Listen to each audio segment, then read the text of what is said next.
আজ তোমাদেরকে একটা নতুন সার্কিট নিয়ে বলবো। সেই সার্কিটটা কি না, আরএসসিআর অর্থাৎ রেজিস্ট্যান্স স্টার্ট ক্যাপাসিটার রান।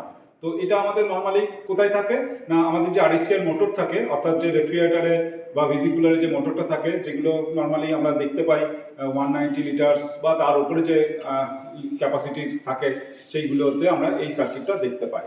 তো সেইগুলো সিঙ্গেল ডোরের ক্ষেত্রে হতে পারে বা ডবল ডোর বা ট্রিপল ডোরের ক্ষেত্রে, অর্থাৎ যে ট্রিপল ডোর রেফ্রিজারেটর আছে সেগুলোর ক্ষেত্রে আমরা এই সার্কিটটা দেখতে পাই। অর্থাৎ এই সার্কিটে তাহলে এই মোটরটাই থাকে। তো এই মোটরকে কিভাবে ডাইরেক্ট স্টার্ট করতে হয় সেটা সম্বন্ধে আজকে তোমাদেরকে বলবো। তাহলে প্রথমে আমরা কি করি, সার্কিটটা কিভাবে থাকে মোটরের সঙ্গে সেটা আমরা দেখে নিই। তো এটা একটা কম্প্রেসার মোটর, তোমরা দেখতে পাচ্ছ। কম্প্রেসার মোটরে তোমরা জানো যে তিনটে টার্মিনাল থাকে, একটা হচ্ছে কমন, একটা হচ্ছে স্টার্টিং, একটা হচ্ছে রানিং। তাহলে সেইগুলোতে কি থাকে, একটা স্টার্টিং ওয়াইন্ডিং থাকে, এটা হচ্ছে স্টার্টিং ওয়াইন্ডিং আর এটা হচ্ছে রানিং ওয়াইন্ডিং। তো এই যে দুটোর সঙ্গে এই যে আছে সেগুলোর সঙ্গে আমাদের কি হয়, একটা কানেকশন করতে হয়। তো এখানে কি আছে না, এখানে কি লাগে, একটা ওএলপি লাগে, অর্থাৎ কি ওভারলোড প্রোটেক্টর।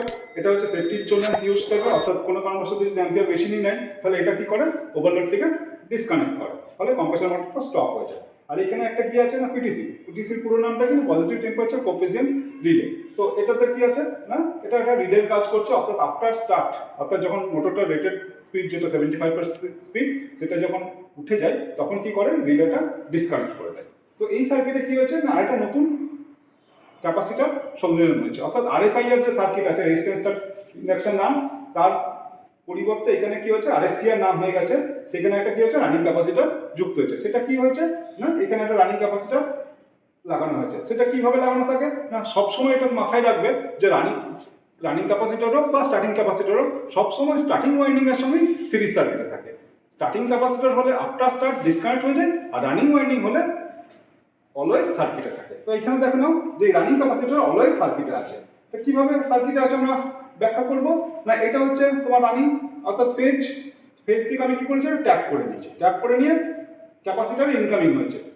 তারপরে কি হচ্ছে, এটা হচ্ছে ক্যাপাসিটর আউটগোয়িং, সেটা কি হয়েছে, স্টার্টিং ওয়াইন্ডিং এর সঙ্গে কানেক্ট হয়ে গেছে। এটা হচ্ছে কি স্টার্টিং ওয়াইন্ডিং এর সঙ্গে কানেক্ট হয়ে গেছে, আর রিলেটা হচ্ছে তার বাইরে আছে। অর্থাৎ আমরা কি, যে কম্প্রেসার যখন রেটেড স্পিড হয়ে যাবে অর্থাৎ রিলে ডিসকানেক্ট করে দেবে, কিন্তু রানিং ক্যাপাসিটরটা স্টার্টিং ওয়াইন্ডিং এর সঙ্গে সিরিজ সার্কিটে থেকে যাচ্ছে। তার মানে কি হচ্ছে, পার্মানেন্টলি ক্যাপাসিটরটা থেকে যায়। ক্যাপাসিটরগুলো নরমালি কি হয়, 4 এমএফটি বা 6 এমএফটি হয়ে থাকে। অর্থাৎ যে আমাদের রেফ্রিজারেটর আছে সেগুলোতে এই মোটরটাকে চালানোর জন্য নরমালি পাওয়ার ফ্যাক্টরটা ইমপ্রুভ করার জন্য, অর্থাৎ অ্যাম্পিয়ার সেক্ষেত্রে কম হয়, সেই জন্য কি হয় না, আমাদের তাহলে কি হচ্ছে, আমাদের কারেন্ট কনজাম্পশন অনেকটা কম হবে। স্টার রেটিং এর ক্ষেত্রে আমরা কিভাবে আমরা তখন সেটা কি হচ্ছে 5 স্টার আমরা রেটিং পাবো। তো সেই জন্যই আমাদের কি হয়, এই রানিং ক্যাপাসিটরটা সার্কিটের মধ্যে লাগানো হয়।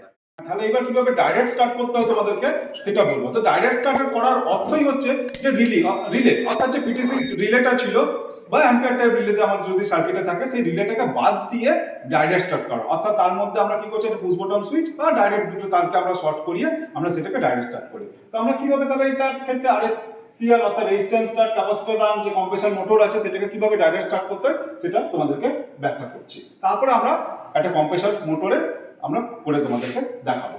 তাহলে এখানে আছে ফেজ, এটা আছে নিউট্রাল। তাহলে ফেজটা সোজা কোথায় চলে গেছে, রানিং এ চলে গেছে, আর নিউট্রালটা কোথায় চলে গেছে, কমনে চলে গেছে। এবার আমরা আরএসআইআর সার্কিটে যেরকম আমরা দেখেছিলাম যে ডাইরেক্ট পুশ বাটন সুইচ দিয়ে ডাইরেক্ট স্টার্ট করতে হয়, তো সেই সার্কিটটাই করা আছে। তার বাইরে এখানে কি করা হয়েছে না, একটা রানিং ক্যাপাসিটর জুড়ে দেওয়া হয়েছে। সেই রানিং ক্যাপাসিটর 4 এমএফডি হতে পারে, 6 এমএফডি হতে পারে, সেটা ম্যানুফ্যাকচারিং কোম্পানি যেভাবে লাগিয়ে রেখেছে সেটা তোমাকে দেখে নিয়ে সেটা তোমাকে সার্কিটে দিতে হবে। তো তাহলে কি হয়েছে না, এটা আমরা কি বলেছি যে থিওরিতে আগেই শিখলাম যে আমরা অলওয়েজ এটা কি হচ্ছে, স্টার্টিং ওয়াইন্ডিং এর সঙ্গে সিরিজ সার্কিট থাকবে। ঠিক আছে, তাহলে এখানে কি হচ্ছে, আমরা একটা ইনপুট নিয়ে নিয়েছি, রানিং ক্যাপাসিটর যে ইনপুটটা, তাহলে কোথায় থেকে, ফেজ থেকে আমরা কি করেছি, ইনপুটটা নিয়ে নিয়েছি। তাহলে এটা হচ্ছে ইনলেট ক্যাপাসিটরের, আর এটা হচ্ছে ক্যাপাসিটরের আউটলেট। আউটলেটটা কোথায় হয়েছে না, স্টার্টিং ওয়াইন্ডিং এর সঙ্গে সিরিজ সার্কিটে জুড়ে গেছে। অর্থাৎ এখানে কি হচ্ছে, রিলে ডিসকানেক্ট করলেও এই ক্যাপাসিটরটা কিন্তু অলওয়েজ তোমার সার্কিটে থেকে যাচ্ছে। এইভাবেই তোমাকে ওই কম্প্রেসারের সঙ্গে কানেকশনটা তোমার করতে হবে, সেটা তোমাকে ভালো করে লক্ষ্য রাখতে হবে। আর তারপরে কি হয়েছে, এখানে আমরা একটা পুশ বাটন সুইচ রেখেছি। তো পুশ বাটন সুইচটা কি করেছি, আমরা যখনই সুইচটা অন করছি অর্থাৎ এখানে ভোল্টেজটা জাস্ট দিচ্ছি, তখনই আমরা পুশ বাটন সুইচটা ফ্র্যাকশনাল সেকেন্ডের জন্য, অর্থাৎ কয়েক সেকেন্ডের জন্য, মানে কয়েক সেকেন্ড বলাটাও ভুল, যে ফ্র্যাকশনাল সেকেন্ড, ঠিক আছে, জাস্ট সুইচটাকে অন করেই চিপে দিয়ে, অর্থাৎ কলিং বেলের সুইচটা তোমরা এখানে রাখতে পারো বা ডাইরেক্ট দুটো তারকে তোমরা এখানে শর্ট করিয়ে ছেড়ে দিতে পারো। ছেড়ে দিলে কি হবে, কম্প্রেসারটা রান করতে শুরু হয়ে যাবে। তো এইভাবেই আমরা এটাকে ডাইরেক্ট স্টার্ট করি। এবার আমরা তোমাদেরকে মেশিনে কিভাবে করতে হয় সেটা প্র্যাকটিক্যালি তোমাদেরকে করে দেখাচ্ছি। আমি মোটামুটি কানেকশনটা করেই ফেলেছি।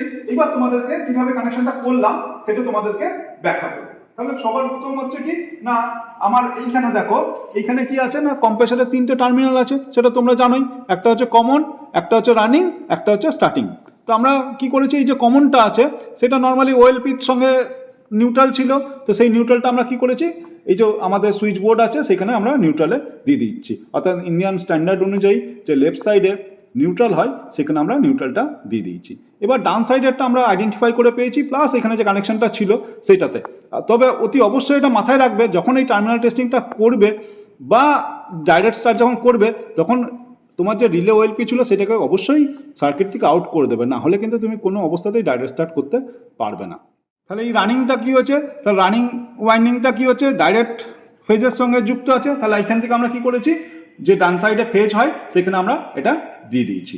এরপরে কি হয়েছে না, আমার যে স্টার্টিং ওয়াইন্ডিং আছে, স্টার্টিং ওয়াইন্ডিংটা কি করেছি, এই যে ব্ল্যাক কালারের ওয়্যারটা আছে সেটা একটা কলিং বেলের সুইচ অর্থাৎ পুশ বটম সুইচের সঙ্গে রেখেছি, এটা ডাইরেক্ট স্টার্ট করার জন্য, অর্থাৎ স্টার্টিংয়ের সঙ্গে যে রানিংয়ের শর্টটা করবো সেটাকে করার জন্য। তাহলে আমরা কি করেছি, এখান থেকে একটা জাংশন যেহেতু আমার নেই সেজন্য কি করেছি, ফেজ থেকেই একটা ডাইরেক্ট লুপ লাইন আমরা বের করে নিয়েছি, ভায়া পুশ বটম সুইচ হয়ে স্টার্টিংয়ের সঙ্গে কানেক্ট করেছি।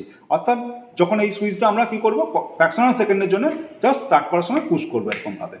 আর এই সার্কিটটাতে এতক্ষণ পর্যন্ত এটা আরএসআইআর সার্কিট আছে, ঠিক আছে, আর রেজিস্ট্যান্স স্টার্ট ইন্ডাকশন রান।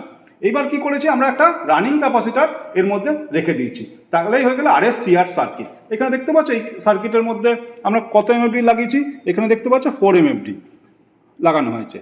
তো এটা একটা রানিং ক্যাপাসিটার। রানিং ক্যাপাসিটারের ক্ষেত্রে তোমরা জানো যে আমরা 450 ভিএসি যদি থাকে সেটা রানিং ক্যাপাসিটার হয়ে থাকে, বা 4 এমএফডি তার সঙ্গে প্লাস মাইনাস 5% হলে আমরা সেটাকে রানিং ক্যাপাসিটার ধরি। তো মাথায় টার্মিনাল থাকলে এইগুলোকে আইডেন্টিফাই করে যে এগুলো হচ্ছে একটা রানিং ক্যাপাসিটারের সিম্বল। তো এটা হচ্ছে তাহলে কি হচ্ছে 4 এমএফডির একটা রানিং ক্যাপাসিটার। সেটাকে আমরা কি করেছি না, এই যে আমার রানিং ওয়াইন্ডিং আছে অর্থাৎ যে ফেজটা এসছে সেখান থেকে আমি একটা লুপ বের করে নিচ্ছি, অর্থাৎ সেখান থেকে একটা টুইস্ট করে নিচ্ছি। সেটা কি হয়েছে, এটা ইনকামিং হয়েছে, এটা ইনকামিং, আর এটা হচ্ছে ক্যাপাসিটার আউটগোয়িং। সেটা কোথায় দিয়েছি না, স্টার্টিংয়ের সঙ্গে টুইস্ট করে দিচ্ছি। তাহলে আমি কি করেছি, ক্যাপাসিটারটা সার্কিটের সঙ্গে জুড়ে নিয়েছি।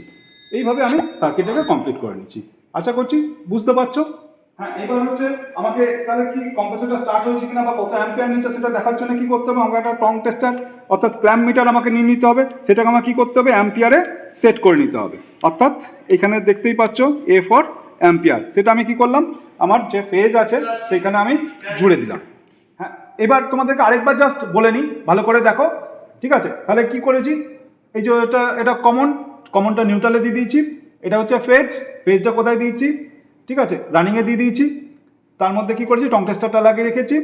এইটা হচ্ছে স্টার্টিংটা কি করেছি দেখো, ভায়া পুশ বাটন সুইচ হয়ে এখান থেকে ফেজের সঙ্গে আমরা শর্ট করাবো বলে, স্টার্টিংকে শর্ট করাবো বলে এখানে রেখেছি। নর্মাল অবস্থাতে এটা ওপেন সার্কিটে আছে, এটা যখনই পুশ করবো তখন ক্লোজ সার্কিট হবে, তার মানে কি হচ্ছে স্টার্টিং ওয়াইন্ডিংয়ে সাপ্লাইটাই যাবে, ঠিক আছে। আর এটা হচ্ছে রানিং ক্যাপাসিটার, ঠিক আছে। আমরা কি করেছি, এখান থেকে ফেজ থেকে অর্থাৎ যে রানিং আছে সেখান থেকে আমরা কি করেছি, একটা ট্যাপ করে নিয়েছি, ইনকামিং করেছি, আর আউটগোয়িংটা কোথায় দিয়েছি না, স্টার্টিংয়ের সঙ্গে দিয়েছি।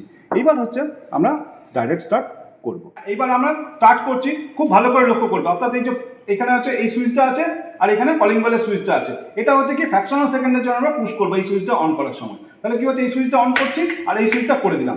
দেখো এখন কম্প্রেসরটা আমার স্টার্ট হয়ে গেছে। এখানে দেখো অ্যাম্পিয়ার কত নিচ্ছে না, 0.895 অর্থাৎ 0.8 এরকম অ্যাম্পিয়ার নিচ্ছে, ঠিক আছে।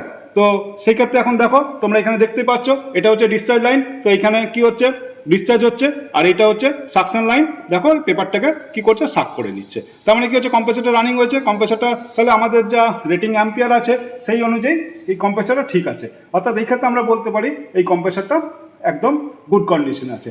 এরপরে যদি দেখো যে হয়তো তোমার সিস্টেমটা রান করছিল না, তাহলে তোমাকে এরপরে কি করতে হবে, রিলে বা ওয়েলকে তোমাকে চেক করতে হবে। তো এইভাবে আমরা কি করি, একটা কম্প্রেসরকে ডাইরেক্ট স্টার্ট করি। অর্থাৎ কি হয়েছে, এখানে যেহেতু রানিং ক্যাপাসিটর রেখে দিয়েছি, তাহলে এটার নাম হয়ে গেল কি না, আরএসসিআর অর্থাৎ রেজিস্ট্যান্স স্টার্ট ক্যাপাসিটর রান, ঠিক আছে। তাহলে তোমরা দেখলে কিভাবে আমরা একটা কম্প্রেসর মোটরকে কিভাবে ডাইরেক্ট স্টার্ট করলাম উইদাউট রিলে ছাড়া রানিং ক্যাপাসিটর দিয়ে। আশা করছি তোমরা বুঝতে পেরেছো।